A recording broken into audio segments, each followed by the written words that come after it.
الحمد لله وحده والصلاة والسلام على من لا نبي بعده أما بعد فقد قال الله عز وجل أعوذ بالله من الشيطان الرجيم بسم الله الرحمن الرحيم إن الذين قالوا ربنا الله ثم استقاموا تتنزل عليهم الملائكة ألا تخافوا ولا تحزنوا وأبشروا بالجنة التي كنتم توعدون نحن أولياؤكم في الحياة الدنيا وفي الآخرة ولكم فيها ما تشتهي أنفسكم ولكم فيها ما تدعون نزلا من غفور رحيم وقال تعالى قل إن صلاتي ونسكي ومحياي ومماتي لله رب العالمين لا شريك له وبذلك أمرت وأنا أول المسلمين صدق اللہ العظیم۔ یہ اگلی صفوں کو برکت دے۔ دور دور بیٹھے ہوئے حضرات آئے پہلے ہیں، بیٹے بعد کی صفوں میں ہیں، یہ بہت بڑی محرومی ہے، بار بار عرض کر رہا ہوں۔ حضور صلی اللہ علیہ وسلم فرماتے ہیں جو جمعے کے دن امام سے دور بیٹھے گا قیامت کے دن حشر کے میدان میں بھی وہ اللہ سے دور رہیں گے۔ جو جتنا قریب بیٹھے گا امام کی جمعے کے دن اتنا قربت قیامت کے دن اللہ کا نصیب ہوگا۔ یہ میدان حشر کا ایک منظر ہوتا ہے، اس لیے اس سے محروم نہ رہا کرے۔ امام سے پہلے تو آپ جاؤ گے نہیں، جب تک سلام جمعہ نہیں پھیرا جائے گا آپ تو نکل نہیں سکتے۔ جب نہیں نکل سکتے تو آخر میں بیٹھنے سے فائدہ کیا ہوگا؟ ثواب سے بھی محرومی ہے، اور امام جب تک سلام نہ پھیر دے آپ امام سے پہلے جا بھی نہیں سکتے۔ میرے محترم دوستو، واجب الاحترام بزرگوں، ماہ ذی الحج کا مہینہ، اس کے بعد ماہ محرم کا مہینہ، یہ دونوں مہینے آپس میں ایک دوسرے کے ساتھ قربانیوں سے جڑے ہوئے ہیں۔ اللہ کی شان، ماہ ذی الحج جو اسلام کے آخری سن ہجری کہلاتا ہے، یعنی آخری مہینہ، اور محرم الحرام جو اسلامی سن ہجری کا پہلا مہینہ، دونوں قربانیوں سے ہے۔ اس میں بھی اللہ کی حکمت ہے، اللہ کی منشا ہے کہ ایسا کیوں؟ اب اسلام میں تو کیوں کی گنجائش نہیں ہے۔ کیوں؟ اکثر ہمارے ذہنوں میں دین اسلام کے حوالے سے شیطان بدبخت یا اس کی کارندے یا اس کے نمائندے یا اس کے پیدا کردہ خیالات، سوچ، تصور کے مطابق بسا اوقات مسلمانوں کے ذہن میں یہ کیوں کا سوال ڈالتا ہے، ایسا کیوں؟ دیکھیے، کیوں وہاں، یعنی کیوں کا سوال وہاں پیدا ہوتا ہے جب اللہ کی ذات پہ انسان کا ایمان کمزور ہو، جب اس بات کا یقین پیدا ہو، دل میں پکا یقین پیدا ہو کہ میرے رب کا حکم ہے، اور جناب نبی کریم صلی اللہ علیہ وسلم کا ایک طریقہ ہے، آپ کا بتایا ہوا ایک اصول ہے، فکر ہے، نظریہ ہے، تو وہاں کیوں کی گنجائش پیدا نہیں ہوتی۔ بس اللہ اور اس کے رسول کا حکم ہے، بات ختم ہو۔ اب بسا اوقات اکثر ان دنوں میں ایک سوال نوجوانوں کے ذہن میں آتا ہے، وہ آ جاتے ہیں پوچھنے کے لیے، نوجوان ہے، پڑھا لکھا ہے، اسکول یونیورسٹی کالج کے تعلیم سے وابستہ ہے زیادہ تر، اب دینی مدرسے سے تعلق ہو وہاں پر یہ کیوں کہ گنجائش پیدا نہیں ہوتا؟ اب مجھے بہرحال وہاں بھی کبھی کبھی یہ سوال پیدا ہو جاتا ہے کہ ہمارے استاد سے خلافت راشدہ حضرت مولانا عبدالشکور لکھنوی رحمۃ اللہ علیہ کے لکھی ہوئی ایک کتاب ہے، عموماً ہمارے درس نظامی میں طلباء کو زبانیات کرایا جاتا ہے، درجہ ثانیہ کے طالب علموں کو، اور اولیٰ کے طالب علموں کو حضرت امام شاہ ولی اللہ رحمۃ اللہ علیہ کی ایک کتاب ہے سیرت کے حوالے سے، جس کا موضوع ہے سیرت الرسول، چھوٹی سی کتاب ہے لیکن پھر بھی 70-80 صفحات یا اوراق پر مشتمل ہے۔ اولیٰ میں وہ طلباء کو یاد کیا جاتے، چھوٹی چھوٹی کتابیں ہیں، پڑھنے کے بعد اکثر طلباء کے ذہن میں سوالات پھر پیدا نہیں ہوتے، سیرت کے حوالے سے، خلفائے راشدین کے حوالے سے کوئی ایسے ویسے کوئی سوال پیدا نہیں ہوتا، لیکن یہ کتابیں ازبر یاد کرائی جاتی ہیں۔ یہ فارسی زبان میں سیرت الرسول کی ایک چھوٹی سی کتاب ہے، اگر آپ کو ملے آپ کے لیے بھی اس کا مطالعہ میں کہتا ہوں بہت ضروری ہے، چھوٹی سی کتاب سیرت الرسول، لکھنے والے حضرت امام شاہ ولی اللہ، فارسی زبان میں ہے، ترجمہ حضرت مولانا محمد عادل صاحب استاد فارسی دارالعلوم دیوبند، انہوں نے اس کا اردو میں ترجمہ لکھا ہے۔ حضور صلی اللہ علیہ وسلم کے نسب نامے سے لے کر حضور صلی اللہ علیہ وسلم کی وفات تک اس میں بڑے جامع انداز میں باتیں لکھی گئی۔ اگر کوئی یہ کتاب پڑھ لے، یقین کیجئے کہ بڑے بڑے سیرت کی کتابوں کو پڑھنے کی ضرورت پیش نہیں آئے گی، اور سیرت خلفائے راشدین کے حوالے سے اس سے ذرا بڑی کتاب ہے خلافت راشدہ یا خلفائے راشدین، وہ بھی طلباء کو زبانیات کیا جائے گا۔ اس کی 4 حصے ہیں، سیرت حضرت سیدنا صدیق اکبر رضی اللہ تعالیٰ عنہ، سیرت حضرت سیدنا حضرت عمر فاروق رضی اللہ تعالیٰ عنہ، سیرت حضرت سیدنا عثمان بن عفان رضی اللہ تعالیٰ عنہ، سیرت سیدنا حضرت علی المرتضیٰ رضی اللہ تعالیٰ عنہ۔ اگر یہ خلفائے راشدین کے حوالے سے یہ کتاب آپ پڑھ لے نہیں، اپنے دل میں بٹھا لیں، خدا کی قسم خلفائے راشدین کے حوالے سے سوالات کرنے والے، نفرت کی آوازیں چلانے والوں کی آپ کو ایک جامع شافی جواب مل جائے گا، ان کی طرف دیکھنے کی ضرورت ہی پیش نہیں آئے گی۔ بڑا خوبصورت کتاب، مولانا عبدالشکور لکھنوی رحمۃ اللہ علیہ نے جب وہ لکھنؤ میں تھے، بڑے عظیم ہستی تھے، انہوں نے یہ کتاب لکھی ہے بڑے جامع انداز میں۔ دوران اسباق ہمارے استاد جب سبق پڑھا رہے تھے، اکثر یہ کتب پڑھنے کے بعد دینی طلباء کے ذہن میں اکثر سوالات یا اس حوالے سے کوئی اشکالات پیدا نہیں ہوتے، پھر بھی کوئی نہ کوئی سوال کسی نہ کسی طالب علم کے ذہن میں کہیں مہینے میں ایک دفعہ جا کر پیدا ہوتا ہے۔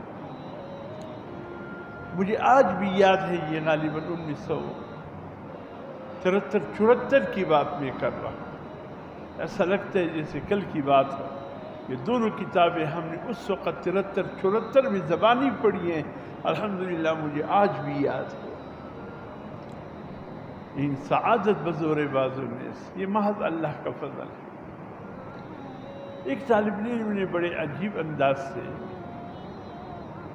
سوالات کیے، دو سوالات آئے تھے، اس سے ایک بنتا ہے لیکن سوالات کچھ دو تھے، ہو سکتے ہیں آپ کے ذہنوں میں بھی ہو، کسی کونے میں یہ سوال آپ کو جواب مل جائے۔ ایک تو یہ، ایھا الاستاذ، حضور صلی اللہ علیہ وسلم کے دور میں کفار تھے، بڑے کفار تھے۔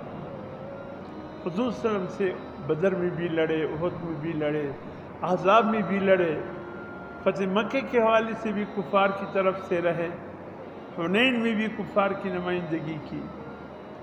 جس وقت حضور صلی اللہ علیہ وسلم کا انتقال ہوا تو حضور صلی اللہ علیہ وسلم کے انتقال کے بعد اب وہ شخص ایمان لے آیا، یعنی حضور صلی اللہ علیہ وسلم کی پوری زندگی حضور صلی اللہ علیہ وسلم سے لڑتے رہے،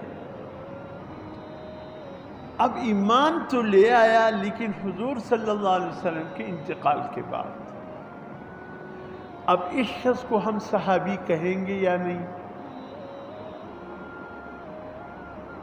دیکھا حضور صلی اللہ علیہ وسلم کو، پوری زندگی دیکھا، اچھی طریقے سے دیکھا، لیکن کئی دفعہ ایسا ہوا کہ لڑتے ہوئے حضور صلی اللہ علیہ وسلم سامنے بھی آئے، اس انداز سے دیکھا۔ اب جب حضور صلی اللہ علیہ وسلم کا انتقال ہو گیا تو اب وہ ایمان لے آیا، تو اس شخص کو ہم صحابی رسول کہیں گے کہ نہیں؟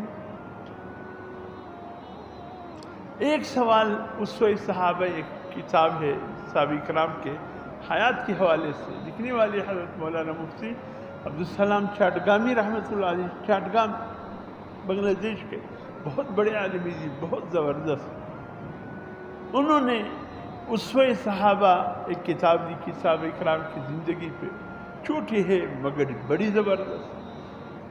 اس میں انہوں نے ایک واقعہ لکھا ہے کہ ہندوستان سے جب ہندوستان میں حضور صلی اللہ علیہ وسلم کی نبوت کی خبر آئی کہ اللہ کا نبی مکے میں مبعوث کر چکے، اہل جرگہ آپ کے سامنے آئے ہیں کہ آپ اس کو معاف فرما دیں۔ تو نماز جنازہ کیا ہوتا ہے؟ ایک جرگہ ہوتا ہے اللہ کے سامنے مرحوم کی معافی کے لیے۔ اس لیے فرمایا حضور صلی اللہ علیہ وسلم نے، اگر کسی کی جنازے میں 9 آدمی ہو، کسی کی نماز جنازے میں 9 آدمی ہو تو 3 3 3 کی صف، 3 صفیں بنا دو، 3 3 افراد کی ایک صف بنا دو۔ اگر زیادہ ہو 10 ہو 11 ہو، اسی ترتیب کے ساتھ پھر کم از کم 9 افراد کے آنے پر صفیں 3 بننے چاہیے۔ جتنے صفیں زیادہ ہوں گے اللہ پاک کو اس قدر مرحوم پہ ترس آئے گا، ترس آئے گا کہ اللہ آئے تو کم ہے لیکن اس خیال سے ہم یہ صفیں بڑھا رہے ہیں اللہ کہ تیرا مرحوم بندہ تھا، یا اللہ تو اس کو معاف فرما دے۔ تو یہ صفیں زیادہ بنانا اس لیے ہے تاکہ اللہ کو مرحوم پہ ترس آ جائے۔ تو اگر 9 افراد ہو تو 3 3 کی ایک صف بنا دو، یہ ایک جرگہ ہوتا ہے اللہ کے سامنے۔ اور حضور صلی اللہ علیہ وسلم کے لیے ایسی جرگے کی ضرورت تھی ہی نہیں، آپ تو بخشائے تھے، اللہ نے آپ کو معاف کر دیا تھا۔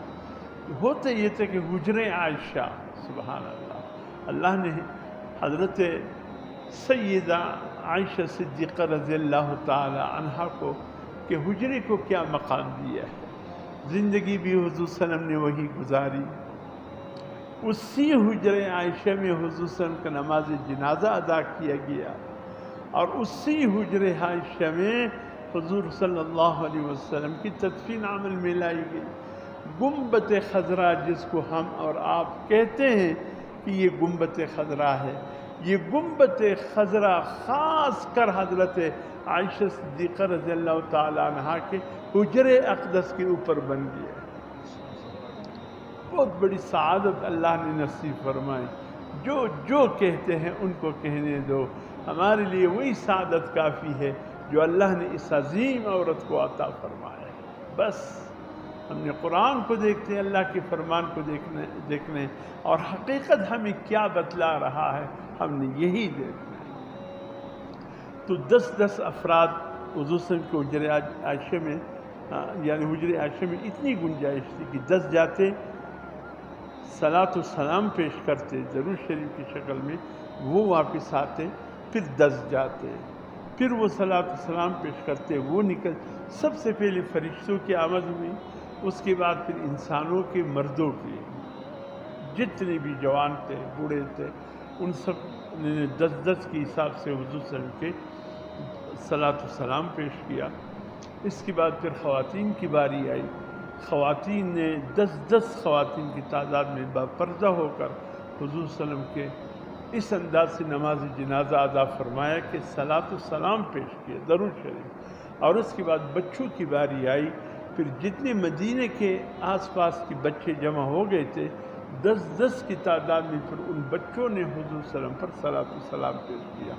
تو یہ صلاۃ و سلام کا سلسلہ جمعرات کی صبح تک جاری رہا۔ تو جمعرات کے دن آگے چل کر پھر حضور صلی اللہ علیہ وسلم کی تدفین عمل میں لائی گئی۔ تو اس دوران منگل کے دن ایک شخص ہندوستان سے چل کر آیا، یہ ہندوستان کا بہت بڑا شاعر تھا، اس وقت ذہن سے نام نکل گیا، بہت بڑا شاعر تھا ہندوستان کا۔ وہ جس وقت آیا تو اس نے حضور صلی اللہ علیہ وسلم کے، یعنی وہ 10 افراد جو نماز جنازہ کے لیے درود شریف پڑھنے کے لیے جو حاضر ہوئے ہیں، ان میں یہ بھی حاضر ہو گیا، اس نے بھی حضور صلی اللہ علیہ وسلم کو صلاۃ و سلام پیش کیا۔ لیکن جب آیا ایک دن پہلے حضور صلی اللہ علیہ وسلم کا انتقال ہو چکا تھا۔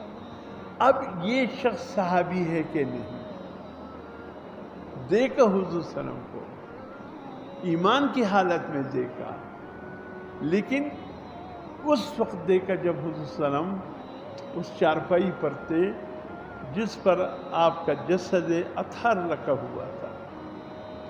تو یہ 2 سوال ایک طالب علم کی طرف سے آئے، مجھے آج بھی یاد ہے، اس طالب علم کا تعلق ضلع مانسہرے سے تھا۔ تو اس نے یہ سوالات کیے، تو استاد نے کہا کہ کچھ جواب ذہن میں آ رہے، کچھ خلط ملط ہو رہے، میں کل جواب دوں گا۔ بسا اوقات ایسا ہو رہے تھے، لوگ آتے میرے پاس مسئلہ کہا سر یہ مسئلہ ہے، نماز کا مسائل پوچھیں گے تو میں فوراً جواب دے دوں گا، کہ چونکہ روز مرہ کی نماز ہم پڑھتے ہیں، اس کے مسائل روزانہ پیش آتے ہیں۔ اگر کوئی زکوٰۃ کی مسائل پوچھے گا یا رمضان کے حوالے سے کوئی مسئلہ مجھ سے پوچھے گا، تھوڑا سوچ بچار کر کے جواب دوں گا، تھوڑا سوچ بچار کر کے، اس لیے کہ روز کا معمول تو ہے نہیں، سال میں ایک دفعہ ہوتا ہے، تو اس لیے بسا اوقات سوچ کر جواب دوں گا۔ لیکن کبھی ایسا بھی ہوتا ہے کہ وہ مسئلہ اتنا باریک سا ہوتا ہے کہ سوچ کر بھی جواب ذہن میں نہیں آتا ہے، اس سے کہتا ہوں آپ کل ملے یا پرسوں ملے، میں جواب دے دوں گا۔ وہ کل پرسوں آ کر پھر جواب دے دیں۔ یا حج کے مسائل اگر کوئی پوچھے گا، پھر میں کہوں گا یار تودر جذب کتاب وہ گورم بیا جواب در کا، ہاں صبر کرو میں کتاب دیکھ لوں گا بیا دے۔ کس لیے میں نے اس سے یہ کہا کہ یہ روز مرہ بھی نہیں ہے، سال میں ایک دفعہ بھی نہیں ہے، 5-10 سالوں میں کوئی ایک دفعہ نصیب ہوتا ہے۔ تو وہ مسائل ایسے ہوتے ہیں حج کے کہ اکثر عالم دین بھی بھول جاتا ہے کہ اس کے جواب کیسے ہوتا ہے۔ جب ہم مکہ گئی تو ایک صاحب علم تھے ہمارے کوئٹہ کے، اس نے ایک مسئلے کا جواب دیا تو وہ مسئلہ صحیح جواب اس نے نہیں دیا، تو ایک اور مولوی صاحب تھے، یہ جو مولوی صاحب تھے جن سے پھر بعد میں پوچھا گیا، انتقال فرما گئے، اللہ ان کو غریق رحمت کر، کانسی قبرستان میں مدفون ہے۔ ان سے کہا حضرت ایسا مسئلہ پیش آیا ہے جمعرات پہ، ہم نے ایک مولوی صاحب سے پوچھا، مولوی صاحب نے کہا اس کا جو ہے دم ہے، دم دینا پڑے گا، تو حضرت کیا کرے دم دے وے؟ تو مولانا نے کہا، یہ میرے سامنے کی بات ہے، مولانا نے کہا کہ کس وجہ سے دم ہے؟ کہ یہ ترتیب تھا، مطلب جمعرات کا ترتیب تھا، 3 دن شیطان کو 21 کنکر مارنے تھے، 7 چھوٹے 7 درمیانہ 7 بڑے کو، تو اس شخص نے 7 تو مار دیے، جب 8ویں پر یہ جب تیسرے پر جمرہ قبر پر پہنچا رش تھا، اس کو گرمی لگ گئی، اب تے بھی بڑے میاں اس کی مٹھی میں جو 7 کنکر تھے اٹھا کے بیک وقت مار دیے، حالانکہ اس کو ایک ایک کر کے مارنا تھا، اس نے 6 7 کے ساتھ مار دیے۔ بعد میں پتہ چلا کہ اتنا تکلیف کے ساتھ ان کو جمرات تک پہنچایا اور اس نے 7 کنکر بیک وقت مار دیے ہیں۔ اب کیا کیا جائے؟ یہ تو ایک حساب ہوگا۔ تو اس مولوی صاحب بیچارے نے اپنے ذہن سے سوال کا جواب دیا، وہ ٹھیک تھا، اس نے کہا نہیں یہ 6 ہیں تو اس نے 1 مارا ہے، 6 نہیں مارے، اکثریت نہیں ماری، لہٰذا یہ جو ہے ابھی دم دے گا۔ لیکن مسئلہ یہ نہیں تھا، مسئلہ یہ تھا کہ اس دن جو 21 کنکر ہے وہ 21 شمار ہوں گے۔ اگر کسی نے 7 مار دیے جمرے اولا کو، پھر 7 مار دیے جمرے اوسط کو، پھر وہ جو 7 تھے وہ بیک وقت بڑے جمرہ کو مارا، تو یہ ٹوٹل بن گئے 7 7 14، ایک مل گیا، کتنے بن گئے؟ 15 مارنے تھے اس نے کتنے؟ 21 یہ 7 7 مارنے تھے 21۔ تو اس مولوی صاحب نے کہا کہ نہیں یہ چٹے کو اس نے 7 شمار کیے، تو اس نے کہا اس پر دم ہے۔ جو اصل مولوی صاحب کے ساتھ یہ مسئلہ پیش آیا کہ مولوی صاحب دم ہے کہ صدقہ ہے، تو مولوی صاحب نے کہا نہیں صدقہ ہے، یہ مجموعی شمار ہوگا، 15 یہ مار چکا ہے، 6 نہیں مارے ہیں، لہٰذا مجموعی حساب سے اس نے اکثریت مار دی ہے، اور اقلیت میں اس نے جو کہ 6 مارنے تھے وہ نہیں مارا، تو صدقہ ہے 10 ریال دے دے، بس اس کی طرف سے جمرات مارنے کا واجب پورا ہو جائے گا۔ تو پھر وہ شخص گھبرا کے اس نے کہا پلانی مولوی صاحب نتللے اخوی دا ووشتلو دا یووشتی دا خو یو سو شپش پاته دي، نو هغوی هغه دا مجموعات یې نه کتل، هغه څه ووایم، هغه مولوي صاحب وایي دا مولوي صاحب سر راواخی په بغرۍ کې وکوټوي، بل مولوي صاحب چې محترم و هغه داسې سخت جواب ورکوي، دی دا نور مسئلو حج کے بڑے نازک ہوتے ہیں، بڑے نازک ہوتے ہیں۔ جب تک پورے کسی عالم دین کو معلومات نہ ہو، کسی کو حج کا جواب، مسئلے کا جواب نہیں دینا چاہیے۔ اب وہ بھی عالم تھا، یہ بھی عالم تھا، اس مولوی صاحب نے جواب دیا، ایک لحاظ سے وہ بھی ٹھیک تھا، لیکن وہ مجموع کو حساب کرنا تھا، جو وہ بھول گئے اس نے ایک کو حساب کیا۔ اس مولوی صاحب نے جواب دیا وہ بھی ٹھیک تھا، لیکن اس کے حساب سے مجموعہ کو حساب کرنا تھا۔ تو حج کا مسئلہ اگر کوئی مجھ سے پوچھے گا، میں 1 مہینے کا وقت لوں گا، 15 دن کا وقت لوں گا کہ بھئی طویل مطالعہ کرنے کے بعد پھر آپ کو جواب دوں گا۔ تو اس ترتیب کے ساتھ یہ مسئلہ، اب مولوی صاحب کو مسئلہ تو معلوم تھا، لیکن اس نے کہا کہ میں دیکھوں گا یہ 2 اصحاب جو آئے ہیں حضور سے ملاقات کی، یعنی ایک تو مکے میں رہ کر زمانے کفر میں حضور سے مقابلہ کرتا رہا، اب حضور کے انتقال کے بعد وہ ایمان لایا ہے، اب یہ صحابی ہے کہ نہیں، ایک یہ مسئلہ۔ دوسرے ہندوستان سے چل پڑ، ہندوستان کے یہ شاعر چل کر آیا تھا حضور سے ملاقات کے لیے، ایمان لا چکا تھا، مومن تھا، لیکن جب وہ مدینے پہنچا حضور کا انتقال ہو گیا تھا، اب اس کو صحابی کہیں گے کہ نہیں، اس نے حضور کو دیکھا تو صحیح، لیکن حضور صلی اللہ علیہ وسلم کو وفات کی شکل میں دیکھا، حیات کی شکل میں نہیں دیکھا۔ اب اس استاد جو تھا ہمارے، انہوں نے کہا میں کل جواب دوں۔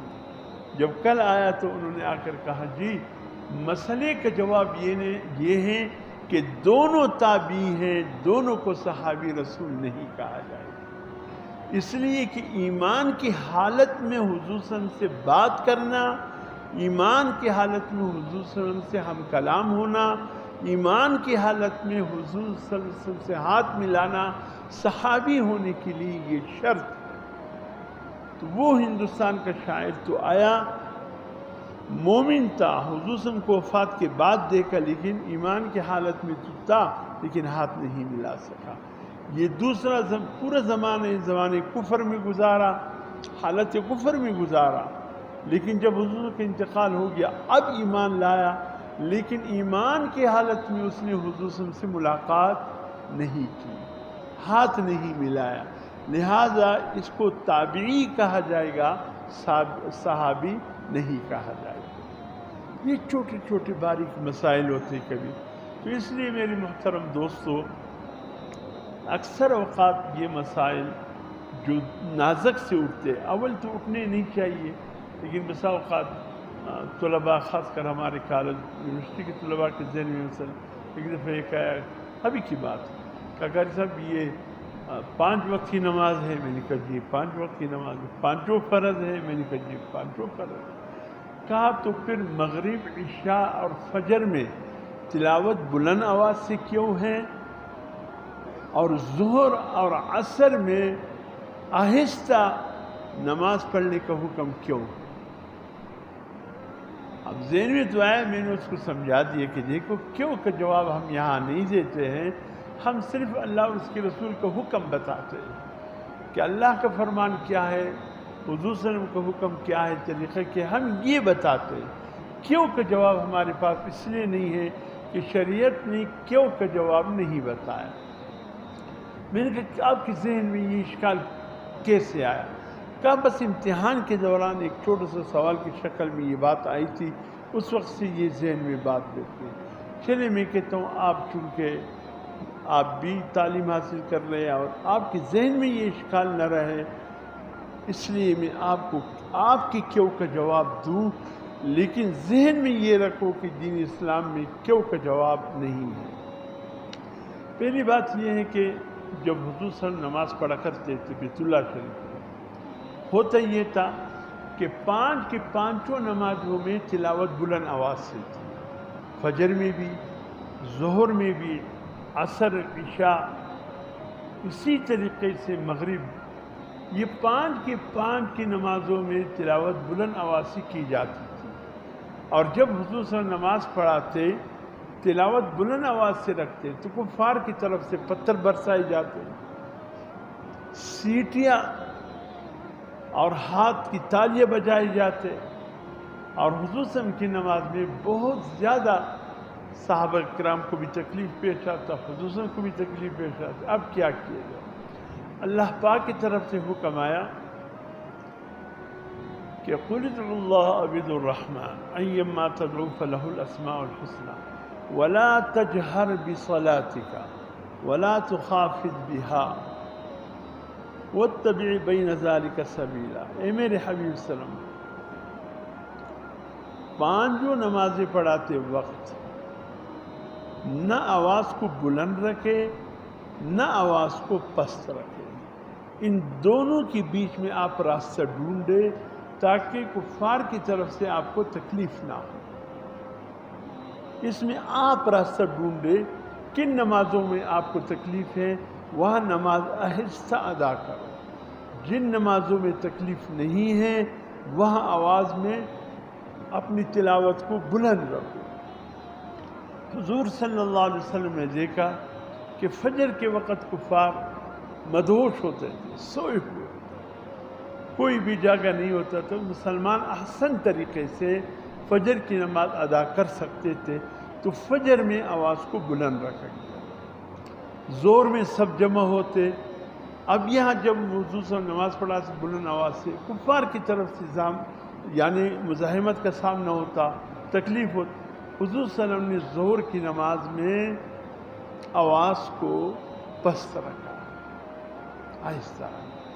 عصر میں دیکھا کہ عصر میں پھر یہ جمع ہے بیت اللہ میں، ابو جہل اینڈ کمپنی، اور حضور صلی اللہ علیہ وسلم کو نماز میں تکلیف دیتے ہیں، تو اس لیے حضور صلی اللہ علیہ وسلم نے صحابہ سے مشورہ کر کے عصر کی نماز میں بھی تلاوت کو آہستہ رکھا۔ مغرب میں دیکھا کھانے کا وقت ہوتا، پورے دن کے تکے ماندے گھروں کو باغے ہوتے کھانے کے لیے، تو جب حضور صلی اللہ علیہ وسلم نے مغرب کی نماز میں دیکھا کوئی کافر نہیں ہے، آپ نے مغرب میں آواز کو پھر بلند رکھا، اور عشاء کے وقت آپ کو پتہ چلا سب اس ٹائم خواب خرگوش کے مزے لے رہے ہیں، نیند میں چلے گئے ہیں، تو عشاء میں بھی حضور صلی اللہ علیہ وسلم نے آواز کو بلند رکھا۔ اب بات سمجھ میں آ گئی، بلند کرنے والی نمازیں کیوں بلند رہی، آہستہ پڑھنے والی نمازیں کیوں آہستہ رہی، تو کیوں کا جواب یہ ہے۔ لیکن پھر میں کہتا ہوں کہ اصل میں اللہ اور اس کے رسول کے ایک حکم تھا، طریقہ تھا، اسی پر چلے. آگے اگرچہ حالات موافق ہوئے لیکن اللہ کو حضور صلی اللہ علیہ وسلم کا یہی طریقہ نماز پسند آیا. تو اس لیے میرے محترم دوستو عرض جو میں یہ کر رہا تھا، ماہ ذی الحج کا مہینہ اور محرم کا مہینہ قربانیوں سے پر ہے. اور جتنی قربانی اگر پچھلے جمعے یاد ہو میں نے عرض کیا تھا، بڑے تاریخی واقعات قربانیوں کی جو ہوئے، سب کے سب محرم الحرام کی 10 تاریخ کو پیش آئے. 10 محرم الحرام کو عظمت اس وجہ سے نہیں ملی کہ سیدنا حسین رضی اللہ تعالیٰ عنہ اور آپ کی جان نثاروں نے قربانی پیش کی. یقیناً اس قربانی سے اس دن کو مزید عظمت مل گئی، مزید سعادت مل گئی، اس میں کوئی شک نہیں. لیکن اس دن کو اہمیت اس قربانی کی وجہ سے حاصل نہیں ہوئی، بلکہ جب سے اللہ نے یہ کائنات پیدا فرمایا اس وقت سے لے کر آج تک یہ برابر محرم کا مہینہ قربانیوں سے پر چلا. مختصراً یہ کہ جب بھائیوں نے یوسف علیہ السلام کو کنویں میں ڈالا اور جب قافلے والوں نے آ کر ڈول ڈالا پانی نکالنے کے لیے، وہ پانی کی جگہ ایک خوبصورت لڑکا نکال آیا. یا بشرا ھذا غلام، اے قافلے والوں خوشخبری ہو، یہ تو پانی کی جگہ خوبصورت لڑکا نکل آیا. اور اللہ پاک نے اس کنویں سے نکالا حضرت یوسف علیہ السلام کو. قافلے والے اس کو لے کر چلے گئے. یہ کنویں سے نجات جو ملی، تاریخ بتاتا ہے کہ یہ 10 محرم الحرام تھا. اور جیل سے جو نجات ملی اور تخت مصر پر آپ فائز ہو کر مصر کے بادشاہ بنے، تاریخ بتلاتا ہے کہ یہ بھی 10 محرم الحرام تھا.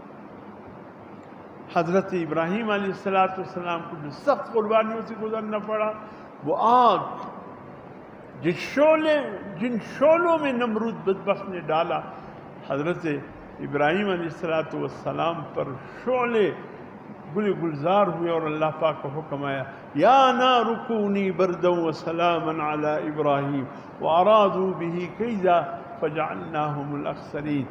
یہ قلنا یا نار کونی بردا کا حکم بھی 10 محرم الحرام کو پیش آیا. یونس علیہ السلام کو مچھلی کی پیٹ سے جو رہائی ملی، وہ بھی 10 محرم الحرام.